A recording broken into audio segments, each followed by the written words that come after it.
on DAZN. Hey everybody, Fight Week continues here for Ring 3 in Times Square. Yesterday, it was the grand arrivals. Tomorrow, it's the press conference. Today, it's the open workouts. Let's see if these guys put on a little show for us. You can see what they got, ladies and gentlemen. It's time for the open workouts to get rolling right now. So let's get rocking live on DAZN. Live, only on DAZN, July 12th, Ring 3. Berlanga versus Sheeraz and Stevenson versus Zepeda. They're in their prime, they're hungry, and they're done being called the future. This isn't about future, it's about now. Because in boxing, legacy isn't handed out, it's taken. 4 rising kings, 2 brutal battles, 1 night to take the throne. Who's next in line? Berlanga versus Sheeraz, Stevenson versus Zepeda. Ring 3, July 12th, live, only on DAZN. Buy now at DAZN.com/boxing. We are live from Times Square, ladies and gentlemen, as we get set for the Ring 3 media workout at the Hard Rock Casino, right next to Cane's Chicken Fingers. I've gone through about 7 packs of the sauce. How many chicken fingers I can't even keep track of, but that's not important right now. What is important is that we're going to have some of the most elite fighters in the world working out for us right here.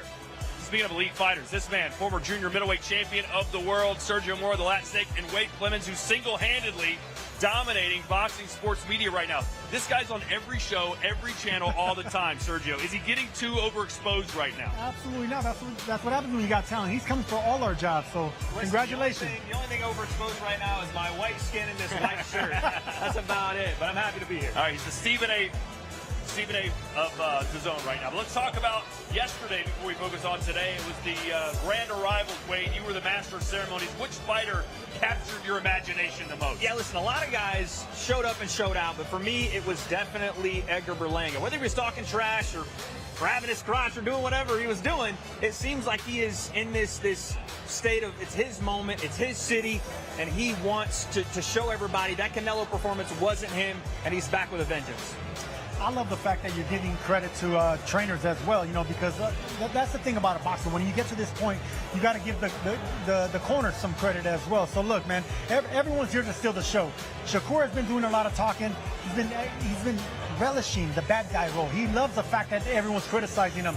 So that's what you need to be to be a star. Berlanga, we know he's a natural bad boy. He's a Brooklyn bad boy. He wants to show off, but you still have to impress the fans. You have to go for the knockout. And Shakur, even if he's dominating the fight, people fall asleep in his fights. He needs to start pressing the foot on the gas and getting some fans. So this is a big opportunity for both these guys to steal the show. All right, let's show you what the card is going to look like Saturday Night Live from Queens, New York, the U.S. Open Tennis Center, Louis Armstrong Stadium.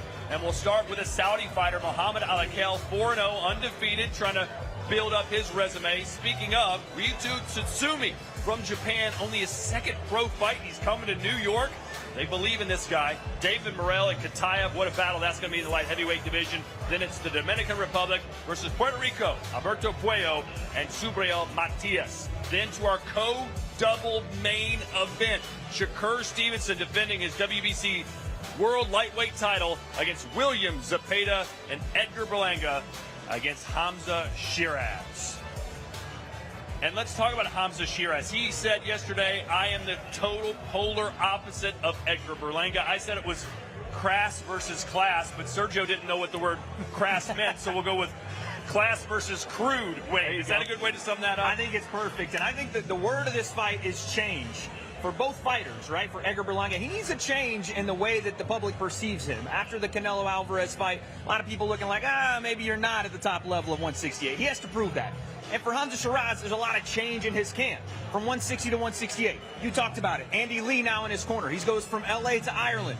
A lot of things changing. Who's going to show who's made better changes? We'll see Saturday. Change is the main thing, but the thing about Sheeraz is he needs to change from his last performance against Carlos Adames. He didn't look all that good. A lot of people thought he should have lost that fight. Berlanga's been on the Are you buying that he hurt his hand? Are you buying that fact? No, because fighters always injure their hands. That's part of boxing. Injuries, fighting through it. Facing adversity is what makes champions. So Sheeraz, first time around, didn't pass the championship test. Now he has a second opportunity to do it. He's younger, he's fresher, he's taller, he's longer. And I'll be honest with you, I think he has a slightly better technique. So he has those advantages, but can he expose them against Berlanga? Berlanga, who has comes from 16 straight knockouts, carries that power late. He's going to have to be on his P's and Q's and sharp from the beginning, middle, and end, and be able to take the punch from a big puncher in Berlanga. All right, let's focus now on the other main event, and it is William Zepeda, who throws more punches per capita than the entire country of Mexico right now. Wade, can he force Shakur Stevenson to fight a fight that he's not comfortable fighting? Shakur seems to say, yeah, hope he does, because then I can really show you what I'm made of. No, you said uncomfortable. I think that Shakur will be more comfortable with this volume. And I know, Sergio, you have been banging the drum here for William Zepeda, and I love the matchup because you're getting a puncher and a boxer. You're getting a guy that's going to come forward, bring volume, and Shakur is going to look for openings inside the volume. Sometimes the best shots that you land are those counter shots in between heavy punches. When you make Shakur go and chase, it's not as great. But when you come to him and force him to respond, that's where the real talent comes out of Shakur Stevenson. That's what I see. And the thing about Zepeda's style, yes, he throws 100 punches around, over 1,000. He breaks records with that volume, but that's actually going to work into the hands of Shakur Stevenson, whether they're fragile hands or not, because that aggression is helping a fighter like Shakur, who keeps his range. He has cat-like reflexes, doesn't let you ever break the distance. So Zepeda's aggression is actually going to, be tailor-made for a style like this. But it's southpaw versus southpaw. You never know what to expect. You were elusive, used a lot of movement, somewhat similar to the man we're seeing on our screen right now. Do you label him a runner, as so many has? Is he running away from the action? And did you used to run away from the action? There were times I boxed. We don't like to say run, but I boxed. There was times I boxed a little bit too much. So, yeah, I get the criticism. But the thing about Shakur Stevenson is I didn't have his talent. I didn't have his natural abilities, his height, his range, his strength, his Olympic pedigree. I didn't have all that. So I had to adapt. Shakur has so much talent that he doesn't use because he doesn't want to put himself at risk to get hit. Fighters need to get hit, man. It's part of being a champion. It's part of adapting in the sport. So Shakur needs to make this a fight and needs to make it aggressive. And if he has the moment, go for the knockout. Well, you mentioned getting hit. No one's going to get hit today, but we are going to see a lot of punches. Let's get these video workouts started. And for that, we send it to Thomas Driver, who's on the stage here at the Hard Rock. Ladies and gentlemen, welcome to the media workout for Ring 3. A great night of World Championship Boxing this Saturday, July 12th, from Louis Armstrong Stadium in New York. It is all being brought to you by Ring Magazine with Oscar De La Hoya's Golden Boy Promotions, Eddie Hearn for Matchroom Boxing, Frank Warren for Queensberry, Spencer Brown for Gold Star Promotions, Warriors Boxing, and Sella in collaboration with Box Raw. Along with their great sponsors, Public Investment Fund, Visit Saudi, Visit Qatar, SRMG, STC, Dr. Suleiman El Habib Medical Group, Saudia, the national airline of Saudi Arabia, Jeddah Season, Shori, Malaf Cola, Core Life, Desert, NHC, Jacko, Sky, ANB, DAZN, Crypto, Rotana, First Data, Islamic Solitary Games, The Red Sea, SMC, Sella, Jeddah Economic Company,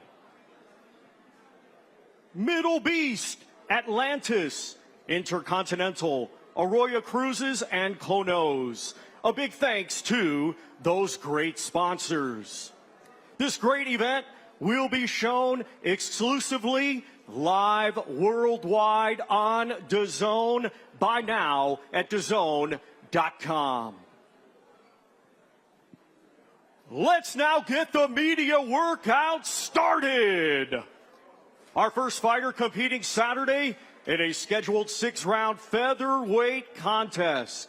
Coming to us from Japan, he had a stellar amateur career capturing gold at the 2021 World Youth Championships. And now, as a proud ring ambassador, he is undefeated as a professional with 1 victory.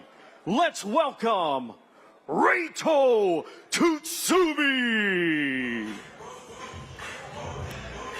Well, you heard the accolades there from Thomas Driver. A fantastic amateur career for Tsutsumi. Wade, from what you've seen, how successful do you think his style will translate to the professional level? I think he got a real wake-up call in that first fight versus LaVale Whittington. That was live in Times Square. We all watched it on the card that maybe we'd like to forget from everybody else. But his fight against LaVale was a perfect start to a pro career. Not because he got the win, but because he got tested early. I think that's so important for fighters, and that's what we've seen so far. With an aggressive Japanese style, you know, you're normally going for the knockout, but it's hard to get that knockout in 4- and 6-round fights. So I think this is a fighter that's going to slowly realize slowing down the pace is how you actually knock fighters out and you hurt fighters. So guys like this, I'm really excited about. And I add that he's an aggressive southpaw, so I think he's still finding himself and finding his legs. Obviously, two of the biggest names in boxing right now, Nakatani and Inoue from Japan. We'll see if this man can climb the ranks as well. But Sergio, Japanese fighters have a distinct style, wouldn't you say? Very distinct, because they could take a big punch, and a lot of them go for the knockout. They're very aggressive. Now, the thing about how they're progressing is their footwork, and they're getting a lot of Mexican fighters going over there, getting the sparring. A lot of Japanese, you know, train in Mexico as well. So they get that perfect blend of that Japanese and Mexican style, and that translates internationally. You know, they're tough fighters, they're exciting fighters, and now the world is taking notice. Man, the DJ didn't give you that music bed to talk under. That's why I lowered my voice. See, we go back to Wade, and now Wade picks it up. That's how I do it. You made a great point, Sergio, about the amateur to pro game and how he doesn't have to throw as many punches. That volume can slow down when you get to the pro game because it's not about touch and not get touched as much as it's about damage, right? Landing with authority, landing with big-time power, and yes, not taking as much of that on the way out as well. So that's a big, I think, obstacle for a lot of young fighters. A lot of the Cuban fighters come out and stick with an amateur style, and it, I think, hurts their game a lot more. He came out with a very offensive style in his first fight. It's just maybe more about throwing less and looking for high-quality punches. Yeah, believe it or not, you know, adjusting to that professional style, it takes a few fights. You know, sometimes it takes 5, 10, sometimes even more. Yeah. Because that amateur style was about speed, the point system. Yeah. It was about keeping your hands up. You have oversized gloves. You sometimes wear headgear. And then in the pro game, smaller gloves, more wrapping, harder punches. So instead of throwing 3 fast punches to get points, one really good one with technique is what's going to do the damage. That's what these guys have to really realize once they become professionals. He'll be taking on Isaiah Rodriguez, who fights out of Ogden, Utah. 3-3 record with 1 knockout. But at this stage of the game, we really don't know how Tsutsumi will handle each and every fight. Still learning on the job. Wade mentioned he was tested in his debut. He's fighting a 500 fighter next who does have 6 fights of experience. And obviously, at this weight class, speed is at a premium. And Reito Tsutsumi appears to have plenty of it, Sergio. You like to hear the snap of that punch, too, man. But that comes behind technique. That's the thing about Japanese fighters, too. Yes, they have power and they have speed, excellent footwork. But look at the technique as well. Elbows tucked in. He rotates the torso, the shoulders nicely. That's where all that power comes in. That it's like a bamboo power. The power comes at the end of it. Bamboo power? You've been watching Kung Fu Panda? No, I took that analogy from Bruce Lee, actually, you know, because, yeah, you know, you really don't want to, if you have a brick, you don't want to hit with the brick. You want to hit the snap of a brick. Kind of like a golf swing, Todd. There you go. Now you're talking my language. Like a whip. Yeah, like a whip. That's what they say about Ryan Garcia's hook, right? There you go. Is that it's a whip. I've talked to many guys that spar him. They're like, yeah, he doesn't have thudding power, but he hits you, and you don't know how you ended up on the ground. A lot of the Japanese fighters have that same beautiful technique. It's effortless is really what it is. It's as little effort as possible to get maximum results in your stuff. And believe it saves you energy, and it gives you that power lasting through the round. And believe it or not, Wade, it's very difficult to learn, you know, to try to make it so natural. Most fighters, they make a lot of noise when they punch. They grunt. It's the opposite when you have whipping power. You do it effortlessly, like you said, and it's usually you have to have technique and speed. This man has both. You know, too, Todd, his first fight was against the guy in LaVale Whittington, who on paper doesn't look like a massive challenge for your first fight. I called a LaVale Whittington fight before he fought Reito Tsutsumi, and the kid is a dog. He took everybody that he's fought. He may have some losses, but he took them all the distance. No one's knocking him out. He's standing in front of you, throwing big-time power, always comes in shape. It's a short-notice fight for him. That's why I think Reito got a perfect test in his first fight. Tsutsumi!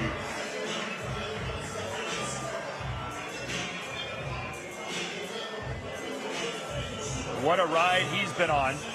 2 pro fights, both of them happening halfway around the world in New York City. Not sure if we'll hear from Reito. He does not speak English, and I don't believe we have a Japanese translator here, although I did take Japanese in college. Hit us with some of it, Todd. Biru o nomimasu ka means, would you like to have a beer with me? Konnichiwa.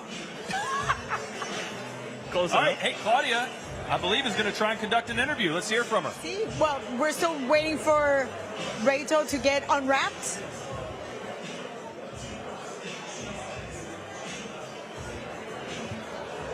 Would you mind?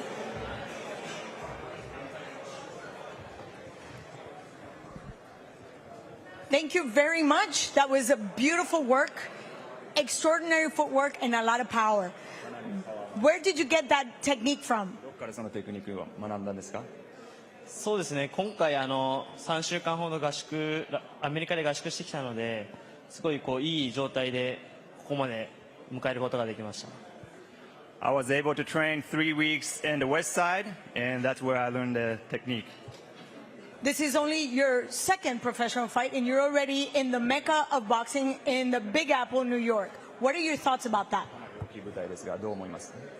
そうですね、前回いいすっきりした倒し方で勝ちたかった気持ちあったんですけど、それができなかったので、今回、前回の反省を生かして倒しきるところまで持っていけたらいいなというふうに思ってます。Last time I wasn't able to finish the boxing like I wanted to do, but this time I have the experience, and I'm going to try and do my boxing and trying to get it done. We look forward to it. Thank you very much. We look forward to seeing you tomorrow and the rest of the week. Good luck. Thank you. Thank you. Back to you guys.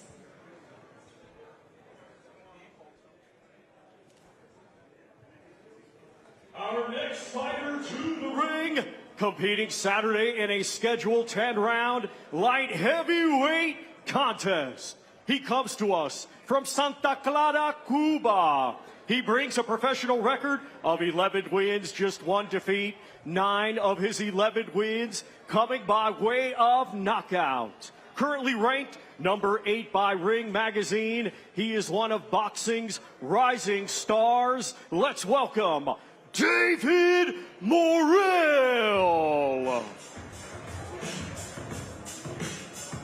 David Morrell with a nice cross promotion here on DAZN, because following this, ladies and gentlemen, Real Madrid, the jersey he's wearing, will be squaring off against PSG in the semifinal of the Club World Cup here in New York City. Sergio, who you got your money on, Real Madrid or Paris Saint-Germain? I have no clue. I don't watch football, Todd. Any Americans play for either team? No. Mbappe, though. You got to know There we go. Mbappe. Well, he's got a Bellingham shirt on. I'm a big Bellingham fan. Well, let's focus on the sweet science, Sergio. Obviously, I would say his claim to fame, but he's best known for his fight against David Benavidez. He was on the losing end of a unanimous decision, but he showed spurts of why he's so good and why he can be a great champion one day. Yeah, absolutely. He was able to put down the Mexican monster, and I think he made a lot of fans, including myself. Because, like you said, Wade, a lot of these Cuban fighters, they have that pedigree, they have that slickness, that sniper style. Most of them southpaws, like you see David Morrell here. But Morrell and plenty other Cubans, like Andy Cruz, they want to be entertainers. They want to go for the knockout. They're so naturally gifted, but now they're going with the power foot, the power first. So Morrell, you can bet that he's going to go looking for a knockout because he wants to steal the show. He has the charisma, he has the speed, he has the power, and the length. 77-inch reach. That's unheard of for a guy in this weight division. So power coming from that length, dangerous mix. Yeah, man, the Cubans, it's a new generation of Cuban boxing. I've seen it in the last 5, maybe 6 years. There's less emphasis on defense and being passive and being around the outside of the ropes and more on that front foot, power, entertaining, like you said, Sergio, and really looking for knockouts, and I'm loving it. You talked about Andy Cruz, and David Morrell Jr. is the same way. I think he almost gained a lot more fans in the loss to David Benavidez. Rock David Benavidez, and again, it's a loss at the end of the day, and I talked to him this week. He's not happy about the loss, but he's definitely happy for the opportunities after that fight. Thank you very much to David Morrell. Thank you very much. David, you're part of that new generation of Cuban boxers with a lot of explosivity and beautiful footwork. and you sit into your punches. Where do you get that inspiration from? ¿De dónde sacas la inspiración? Porque eres parte de esta nueva generación de boxeadores cubanos explosivos, con excelente trabajo de pies, pero aparte de eso, hay un poco de show en todo eso. Yeah, of course. You know, my inspiration is coming from my family first, always, and God too. You know, it's my girlfriends. Every time he support me. My team, he support me too, like the minute zero. So it's everything. You know, it's everything for me. For these people, I have the power for continue on the boxer and the life and everything. And in terms of boxing skills, en términos de habilidades boxísticas, what is your biggest influence to combine those two styles, the Cuban school of boxing and basically the more aggressive front foot boxing?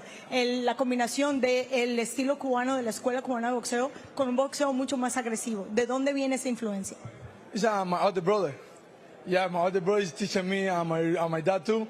He's teaching me every time, you know, and Alexi, my manager, told me, hey, you can do it, you know, the move, they look good, and the ring. But, you know, you need offense too. So, you know, it's a little bit a combination. Anyways, it's my inspiration too, you know, Edgar Berlanga, Duran, Tyson. So it's like Jojo Jr. So I have it that, you know, little by little, the different boxer is in one boxer like it's me. Very nice. And I also got a chance to see a little bit of moves, salsa moves. Santa Clara is not known for boxing, for salsa. No. That's Havana. So where did you get those steps from? No. It's my city, Santa Clara. I say hi everybody Santa Clara. Toda la gente de Santa Clara, saludo a la gente del condado, los quiero mucho. Bendiciones y nada.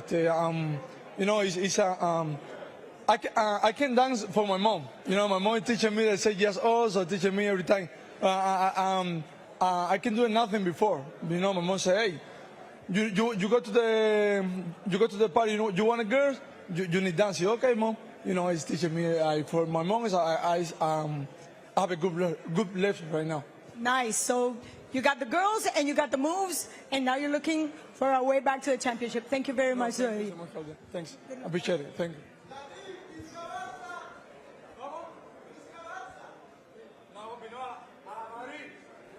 Our next two fighters competing Saturday in a scheduled 12-round contest, and it will be for the WBC Super Lightweight Championship of the World.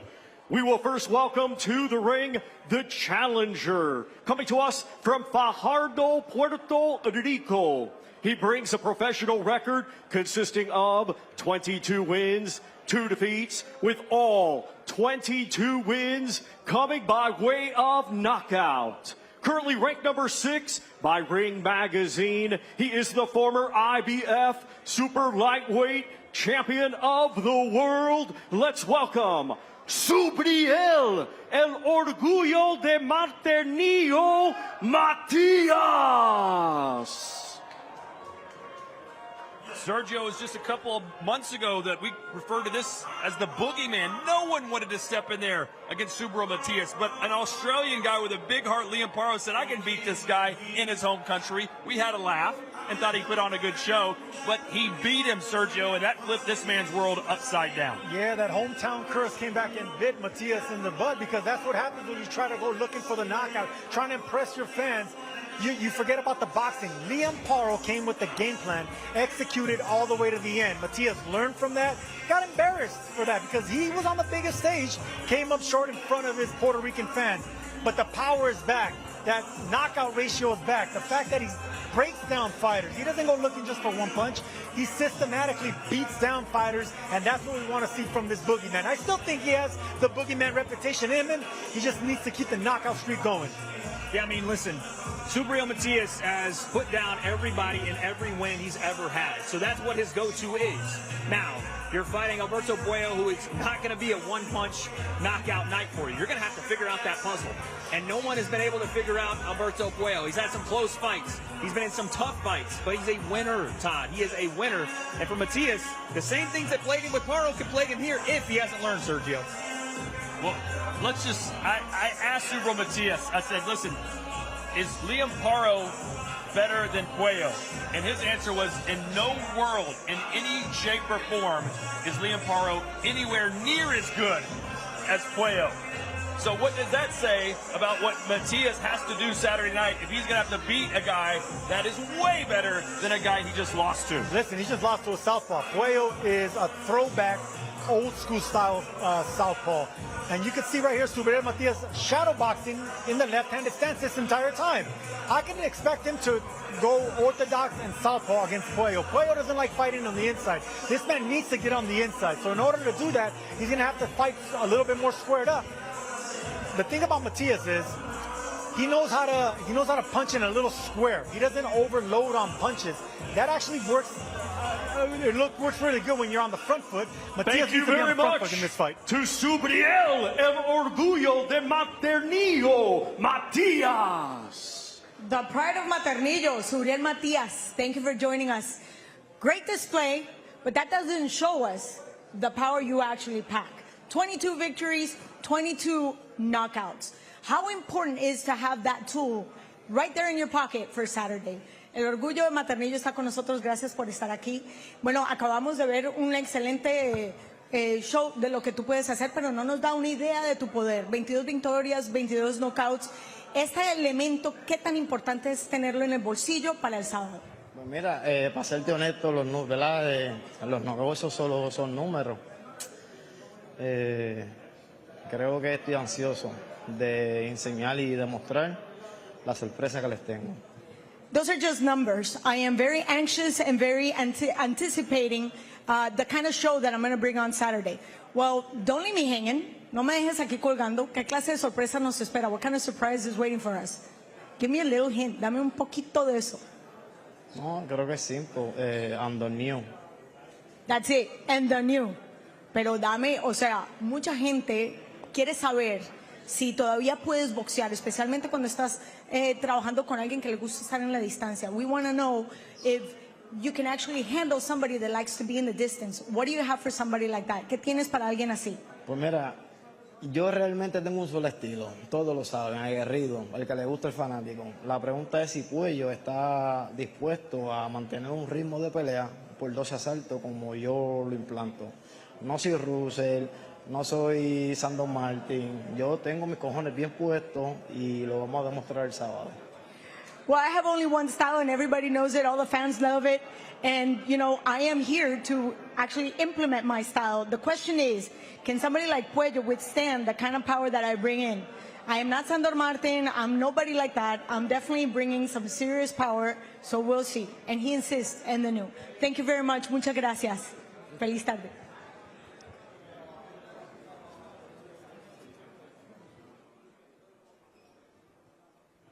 And now let's welcome the defending world champion, coming to us from San Juan de la Maguana in la República Dominicana. He brings an undefeated record with 24 wins, 10 of his 24 wins coming by way of knockout. Currently ranked number 2 by Ring Magazine. This Saturday, he will be the reigning and defending WBC super lightweight champion of the world. Let's welcome Alberto La Avispa Puello.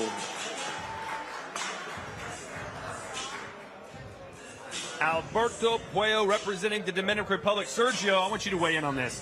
I asked Puello and Matias the same question. I said, what's the difference between Dominican style and Puerto Rican style? Puello said Dominicans have more heart. And Matias said Puerto Ricans have more heart. You know, that was my question I sent in to the producer, right? Okay. That was Well, and now I'm asking you your question. Who has more heart, Dominican fighters, Puerto Rican fighters, or I'll even let you throw in Mexican fighters? How stupid do you think I am to answer that? No, everyone has heart. If you climb into that ring, you have heart. The difference is who takes a better punch. That's going to be the key. I think Dominicans have better punch resistance. That's the question. Felix Trinidad had dynamite in his hands, but he was a little bit chinny. He would get dropped. Here's the thing about Puerto Ricans. They get up and knock you out. That's what I love seeing about Puerto Ricans and Dominicans. Everyone has their talent. This man's not intimidated by power. He already beat a fighter with 100% knockout ratio in Gary Antoine Russell. Now he's going to do it again. By the way, such a massive win for Puello. I was there that night, and not many people gave him a chance in that fight. And he went and took it to Gary Antoine Russell. Again, I talked about it a second ago. I think his biggest quality is he's a winner. He finds ways to win in tough fights. It's not always pretty. It's not a fight that's always glamorous, but he finds ways to win. And I think this is going to be another one of those fights where you have a guy that's a knockout puncher in front of you. He's going to get grimy in there. It's going to get dirty, and he's going to have to find a way to win. And I think he can. By the way, Sergio, you did know that Wade made his professional boxing debut. Give us the story. You got the win. I did. I got the win in January. 4-rounder, 10 ounces, no headgear. We were Really? going at it. Yeah. So you're 1-0 as a pro? 1-0 as a pro. You know what? It feels good to be in a broadcast with an actual fighter, unlike this guy right here and the other writer I work with. Well, as for this man, Alberto Puello, you mentioned he's a winner, Wade.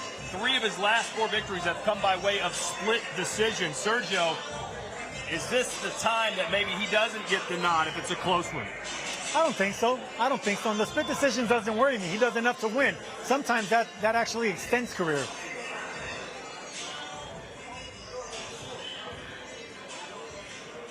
Thank you very much to Alberto La Avispa Puello. La Avispa, the Wasp. Great display of movement, but what we don't really get a chance to see is the intangible, the grit, the heart that you actually bring to fights like this. How deep are you going to have to dig to face somebody like your opponent this occasion? Gracias por estar con nosotros. Obviamente la avispa, eso significa muchas cosas. Acabamos de ver excelente movimiento, pero lo que no vemos en esos intangibles. Vamos a hablar de qué tan profundo tú tienes que en realidad entrar en tu alma, en tu espíritu guerrero para llevarte victorias como la que te vas a tener que llevar el sábado.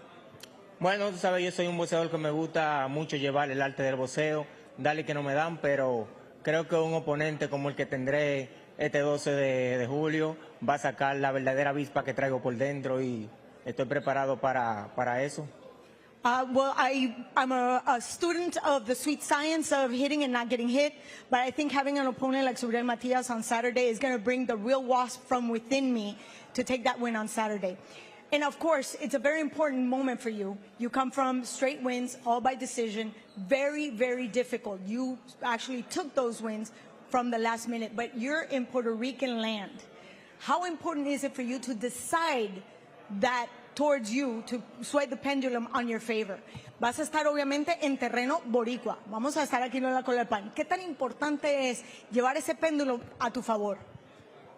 Bueno, ¿qué te digo? Terreno boricua, pero también terreno dominicano, ya que acá tenemos muchos dominicanos y sé que voy a estar recibiendo el apoyo de todos ellos. Yo sé que va a ser una guerra y vamos a echar la guerra. Well, yep, it is Puerto Rican territory, but it's also Dominican territory because there's a lot of Dominicans here. So I know I'm going to have the support and the love of all the Dominican people. But with that being said, you need to call them out. You need to have them come and support you. Así que te doy la oportunidad para que tú llames a tu gente de allá de la Bella Quisqueya a que venga a apoyarte. Bueno, hacerle el llamado nuevamente a todo el dominicano acá que venga a apoyarme, compre su taquilla. Le voy a seguir demostrando al mundo por qué la Avispa Puello va a seguir siendo campeón y por qué aún lo es. Well, he's making a good call, a strong call to all the Dominican people to not only to come to see the fight, but also to join us on the zone because he's going to give them a real reason as to why they need to celebrate him because he's going to maintain his championship. Gracias, muchas gracias. La mejor de la suerte. Nos vemos mañana. Gracias. Best of luck. See you tomorrow.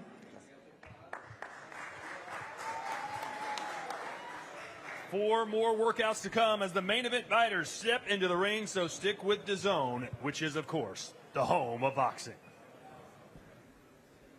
DAZN, the undisputed global home of boxing, where the greatest fighters take center stage, with fights every week and over 185 a year. And now, the mighty Queensberry joins over 30 worldwide promoters to up the ante like never before, with the best of the best. The biggest nights. There's no limits to what's possible. Nobody brings you closer to the action. Because if the fight is on, it's on DAZN, the global home of boxing. It's not just boxing on DAZN. We're the home of the FIFA Club World Cup, and the second semifinal takes place today just a few miles from here, MetLife Stadium in New Jersey, as the European champions PSG face Real Madrid for a place in Sunday's final against the Premier League side, Chelsea, who were victorious just yesterday. And we roll on here at the Hard Rock in Times Square, New York City. And joining myself now from the Ring Magazine, Mike Coppinger is here. Mike, all right, we're getting set for our double main events. What do you think we'll be saying after the fight about these two main events that we're going to see on Saturday night?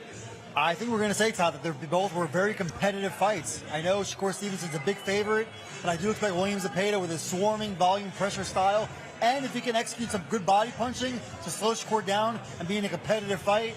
And I think the main event, Todd, is a coin flip between two punchers. I think body punch is going to be key for Shakur, actually, Mike, because, you know, he's very cheetah-like going in and out, and Zepeda's going to want to break that distance. Whenever you have an iron chin Mexican, you don't test them in the chin, you test them in the body. Just like Whitaker did against Chavez when they fought. You don't want to go try to, you know, crack that granite chin, but the liver doesn't have granite. Get it, there you go. The liver doesn't have granite, so I think that's going to be key for Shakur. And as far as the main event, Berlanga's going to have to show up. He's going to have to show out. He's going to have to go for the knockout, and he carries that power late.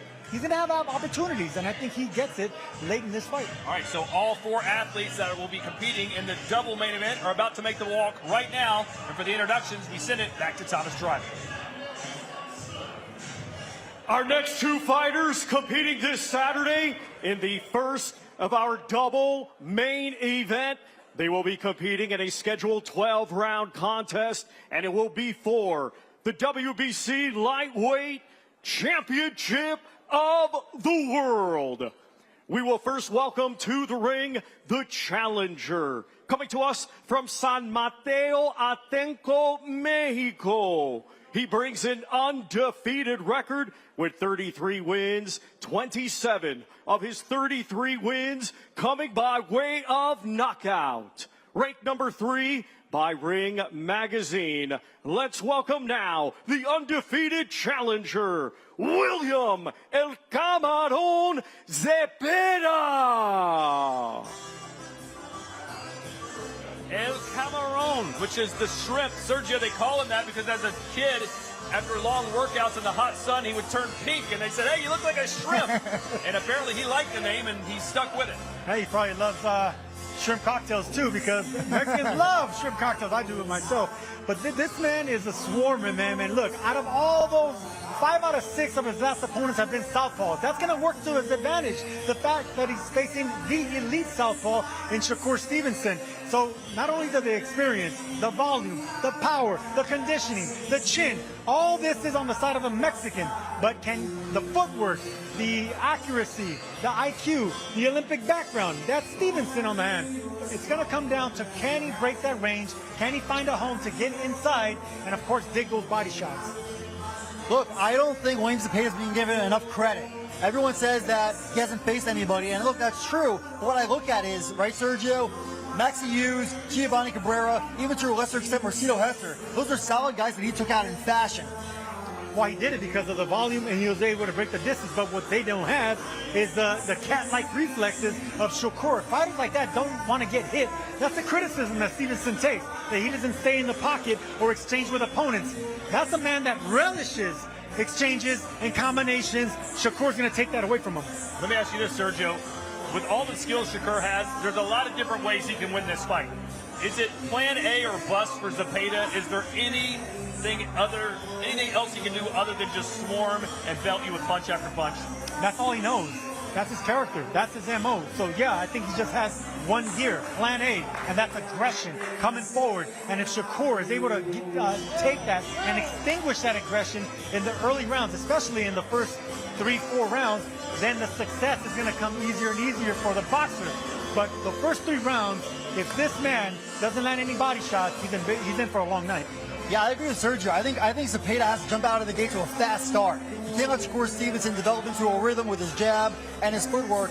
And look, Shakur Stevenson, he fights like Floyd Mayweather. Obviously, he's not on Mayweather's level, and Zepeda's not on the level of Maidana and Castillo. But that's what I look at here. If Zepeda can kind of emulate Castillo and Maidana in those fights against Mayweather, he has a real shot. I want to see him pushing Shakur into clinch, maybe some dirty tactics. He has to be the bigger, stronger bully in there.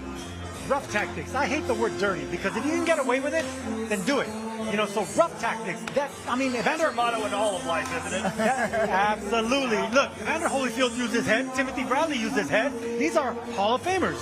So are you gonna? That's right. You in the street.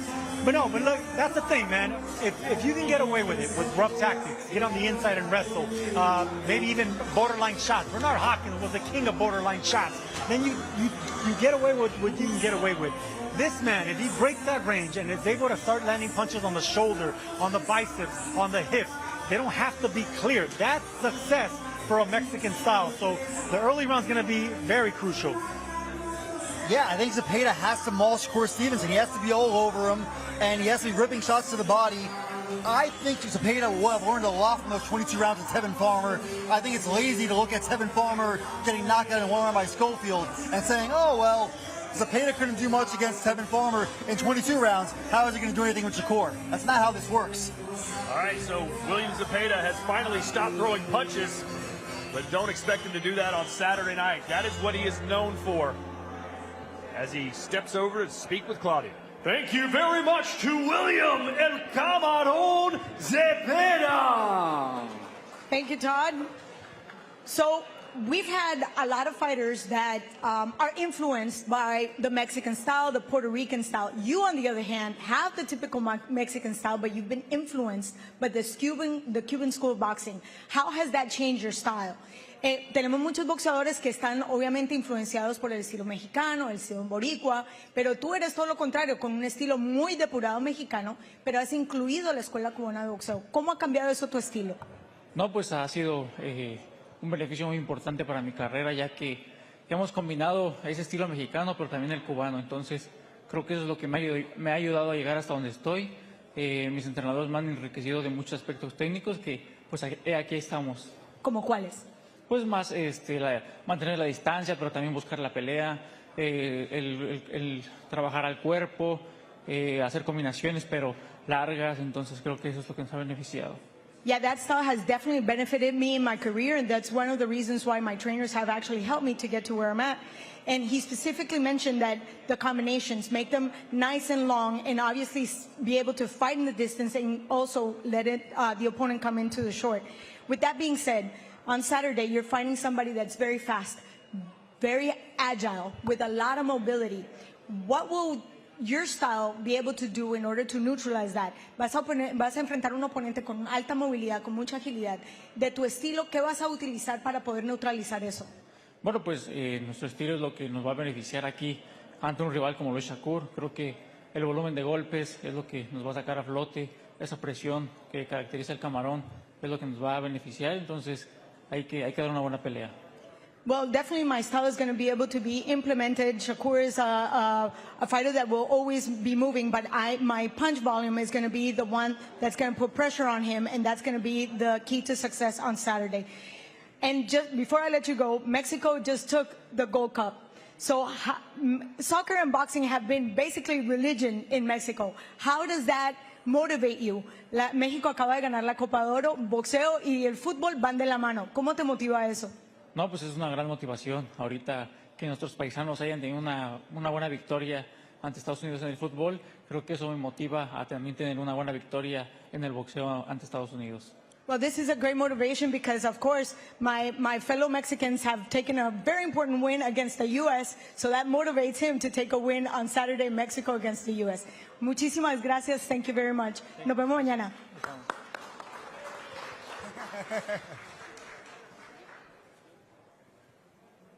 And now let's welcome to the ring the defending world champion from Newark, New Jersey, a 2016 Olympic silver medalist, now undefeated as a professional with 23 wins, 11 of those 23 wins coming by way of knockout. Ranked number 2 by Ring Magazine. This Saturday, he will be the reigning and defending WBC lightweight champion of the world. Here is Shakur Stevenson. You know, there have been some great rivalries all time in boxing. Ali Frazier, Bo Holyfield, Gotti Ward, and now we've got Shakur versus Coppinger. What is going on, Mike? Every interview he seems to talk about you. You're posting memes about him. Where did this beef come from between you two? No beef on my part, Todd. You know how it is. A lot of fighters can't take the truth. All I had said a couple of months ago when Shakur complained about not being in the main event, he said, why? And I said, well, your last two main events, fans walked out of the fights because they were so boring. That's not an opinion, that's a fact. Sergio, your thoughts on whose side are you on here, Shakur or Mike Coppinger? Come on, Mike's right next to me, but I love the fact that Shakur was actually standing up for himself. So look, on this one, I'm going to go with Stevenson. I'm sorry, Mike.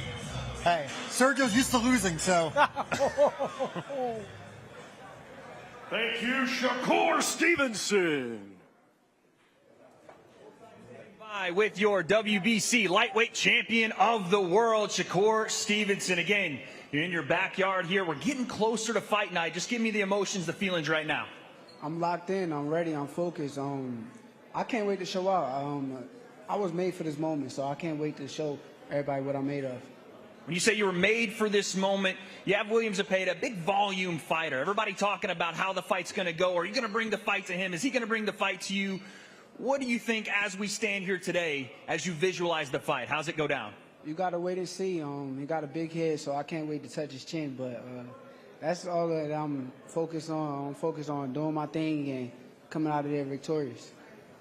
You got your friend Mike Coppinger standing by over there as well. He's had some things to say as we got into this fight week, and he works for Mike Coppinger.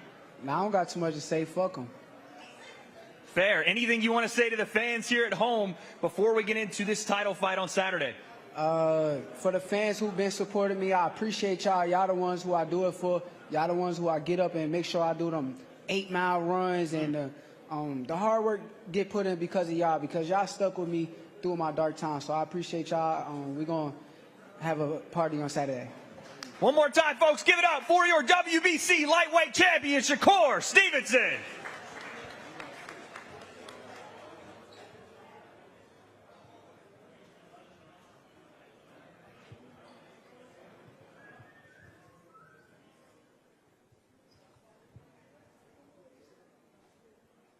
Our next two fighters competing in Saturday's double main event in a scheduled 12-round contest. It will be for the super middleweight division, and it is a WBC final elimination bout. First, let's welcome, coming to us from Ilford, Essex, England, undefeated with 21 wins, 1 draw, 17 of his 21 wins coming by way of knockout. Here is the undefeated former European and Commonwealth middleweight champion and former world title challenger, Hamza Sheeraz.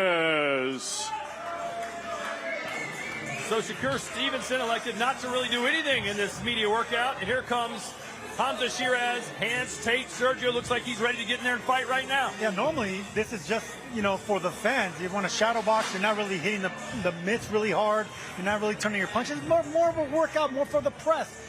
This man means business, man. He's here to fight. I love the fact that he's taking this moment serious.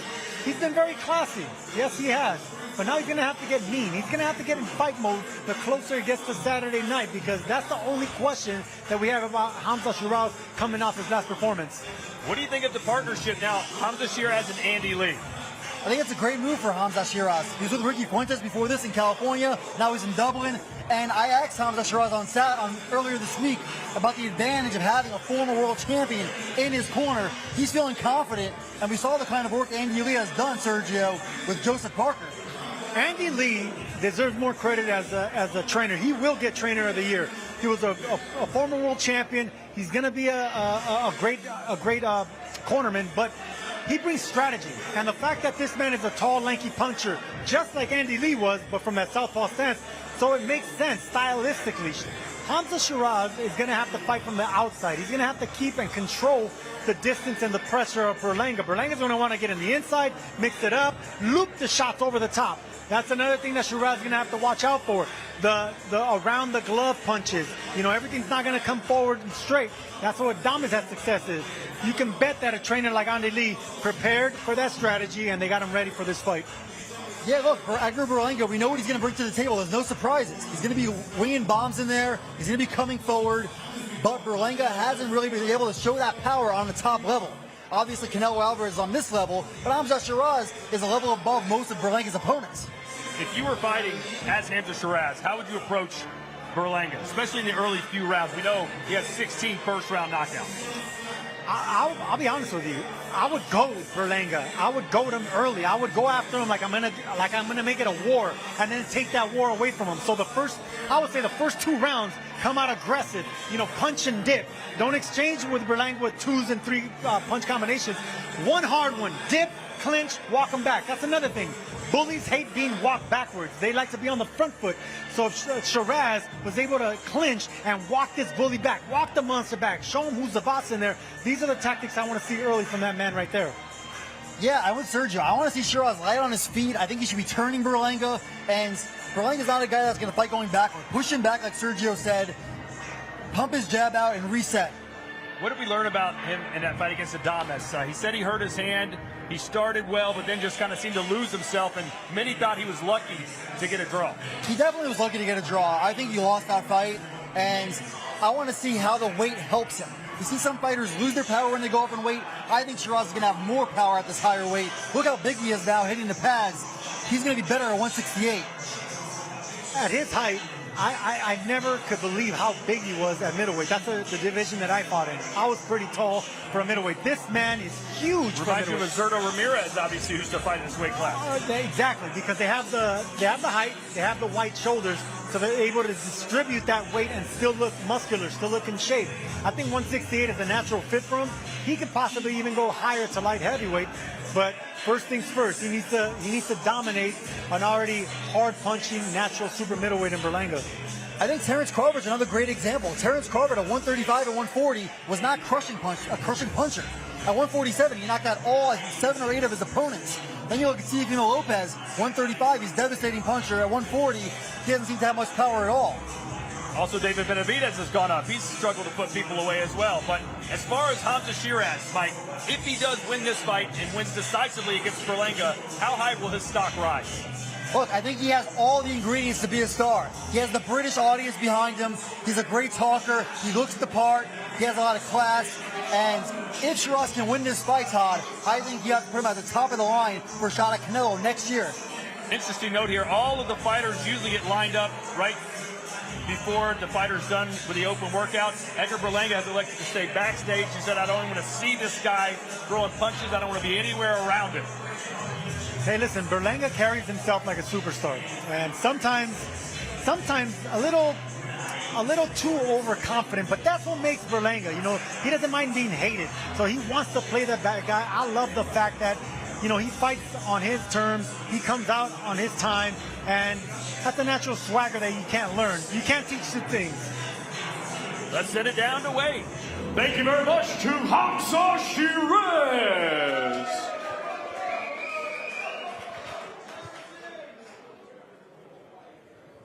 And I'm here with Hamza Sheeraz, getting the hand wraps off as we do this interview. Just walk me through what you wanted to show the people there in that open workout. Just a little bit of what I've been practicing on. This is my first time I've ever actually done pads at an open workout. Yeah. So it was interesting. It was good. You were cracking the pads there. You want to show some power to the people here in New York? First time in New York, why not? Makes sense. Now, I want to talk to you about change. Right, a lot of change. You moving up in weight. You with the great Andy Lee in Ireland now. How is that going to affect this fight in a good way going into Saturday night? I identified after the last fight the changes that I felt needed to be made, and Andy and the move up in weight was one of them. Talk to me about the face-off that happened right back here yesterday. It was a long, intense face-off. Some words were exchanged. What did you see and what did you feel in that moment? Where you got to remember now, it's been a camp where a couple of days from the fight night, tensions are high. We just want to go in there and get cracking. Anything you read from him in that face-off? Not really. Energy as I expected, and hopefully we both bring it fight night. Tomorrow the gamesmanship's going to be on in that press conference. How do you prepare mentally for whatever Edgar Berlanga brings? To be fair, I don't need to. I'm a very strong man in my faith, so I've done exactly what I needed to prepare, and here I am now. So what's the message here to the fans in New York, to the fans back home, everybody watching your moment on Saturday night? What's your message to them? Listen, tune in, and for the New York fans, it's my first one here in America. I look forward to putting on a performance for you all. Thank you very much. There he is, folks. Give it up one more time. One half of your main event, Hamza Sheeraz. And now let's welcome to the ring with a record of 23 wins, just one defeat, 18 of his 23 wins coming by way of knockout. A former world title challenger, he is from the Lower East Side of Brooklyn, New York, and proudly represents his heritage of Puerto Rico. Here is the chosen one, Edgar Berlanga.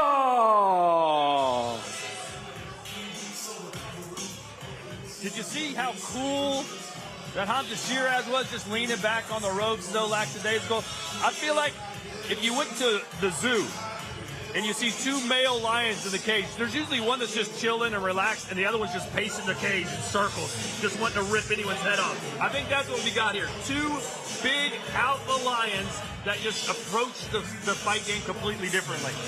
Absolutely, Todd. Like you said yesterday, this is class versus class. And I think I want to see Hamza Sheeraz use Berlanga's aggression against him in this fight. And sometimes the quiet lion is the dangerous lion. You know, like they say here in New York, you know, bad boys move in silence and violence. Hamza Sheeraz, man, has something up his sleeve, and I love that confident look in his eye. I don't know. I kind of prefer the guy that tells you what he's going to do and then does it. What do you like? I like the braggadocio, the Muhammad Ali's of the world. That's the kind of fighters that I want to get inspired by. Those are my favorites as well. Mike Tyson, James Toney, Zab Judah.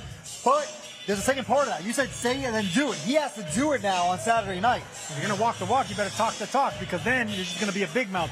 But look, a lot of fighters from New York, a lot of them, you can go down the champion, they can back it up. They can back up what they preach, you know. So Berlanga needs to prove it, because he didn't really prove it against Canelo. So now he has a second opportunity to really prove a lot of haters wrong and talk out that big mouth. But you know what? A lot of people, he's taking a lot of shots from people like, you're throwing yourself a parade, you're celebrating your loss. But at the same time, if he can turn that loss into a moral victory in his own mind, isn't that a positive thing, Mike? I think that could be powerful for him and his confidence, yes. But this is like a throwback Crossroads HBO fight for me. I know that Crossroads later in their careers, but early, if one of these guys loses, whoever loses on Saturday, I think they're going to be in a bad spot. I agree, because, you know, when you're only given a certain amount of opportunities on the big stage, and if the first time you really didn't go for greatness, then they're not going to give you another slot. Berlanga is lucky to have a great manager in Keith Conley, a great promoter, you know, they're backing him and giving him opportunities, and he has the power. So people are always going to want to watch power punchers that put opponents down, that go for the knockout, that have an exciting style, and like we're talking about, he has that Brooklyn swagger and that big mouth to back up that big punch. Talking about Hamza Sheeraz and how big he is, look at the size of Berlanga. Berlanga, I think, could easily fight at 175 or even cruiserweight in the future. And you look at his face right now, I don't think it's an easy weight cut for him.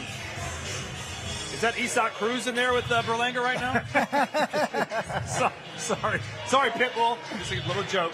Good to see Edgar Berlanga bringing the family on board.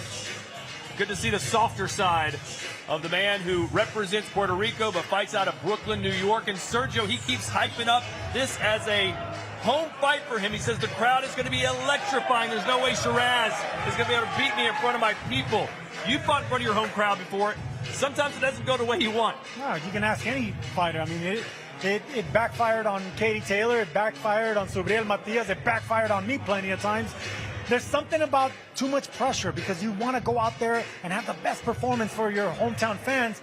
But when you go looking for the knockout, that's when you are vulnerable to getting hit and getting knocked out. So Berlanga, I think, learned from that Canelo fight. I think he's going to check that swagger. He's going to check that bad boy, braggadocious way about him. And if he can just go out there and maintain his discipline, go for the knockout and still get it, then that's how you prove your point to everybody.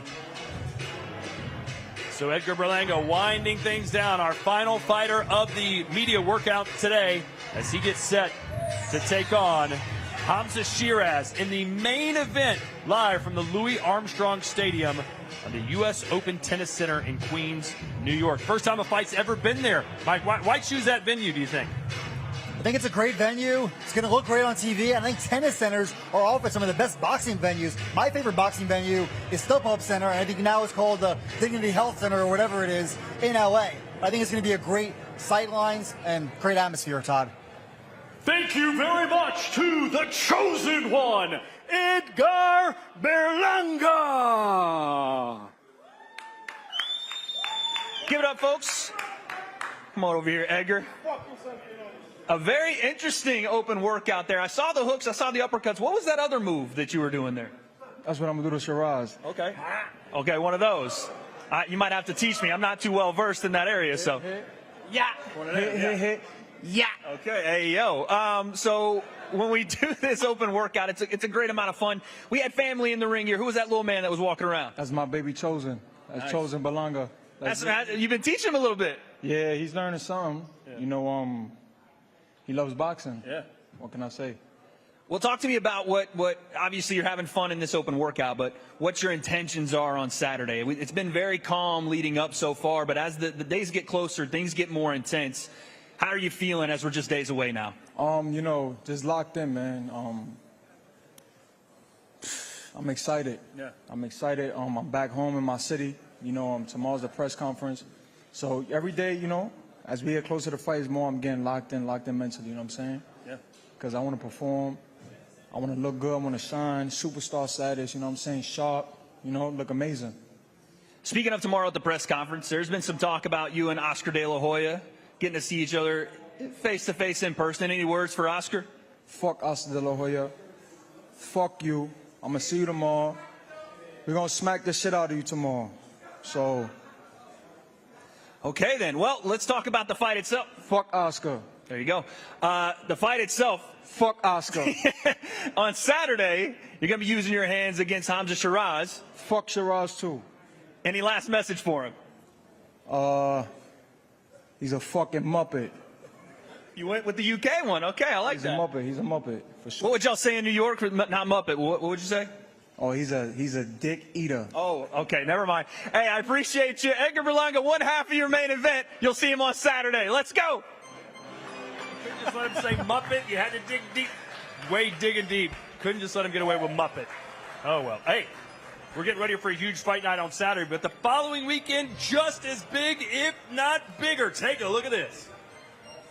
Live only on the Zone. Usyk versus Dubois 2, July 19th. He silenced Britain's best. Usyk, the Brit Breaker, fighting for greatness, for the flag, for legacy. But now, the dynamite is ready to explode. Dubois, reborn, sharper, stronger, a weight of a nation on his shoulders. July 19th, Wembley roars beneath the lights. Who will become undisputed heavyweight champion of the world? Usyk versus Dubois 2, live only on the Zone. Buy now at thezone.com/boxing.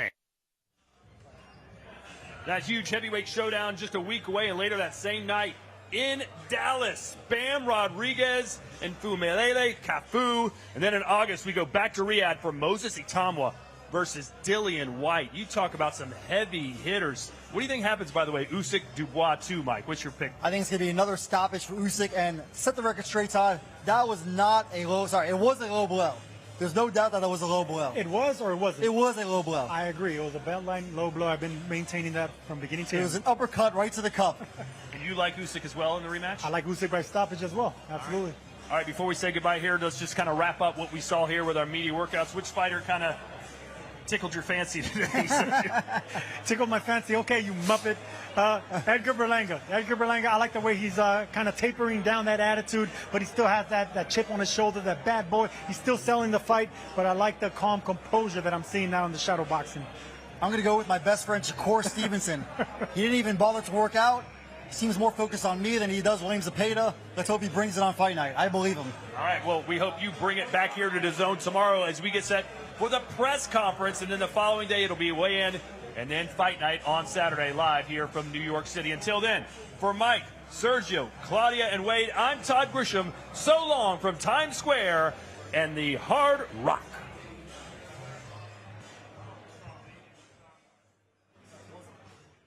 Live, only on DAZN, July 12th. Ring 3, Berlanga versus Sheeraz and Stevenson versus Zepeda. They're in their prime, they're hungry, and they're done being called the future. Berlanga versus Sheeraz, Stevenson versus Zepeda. Ring 3, live, only on DAZN. Buy now at DAZN.com/boxing.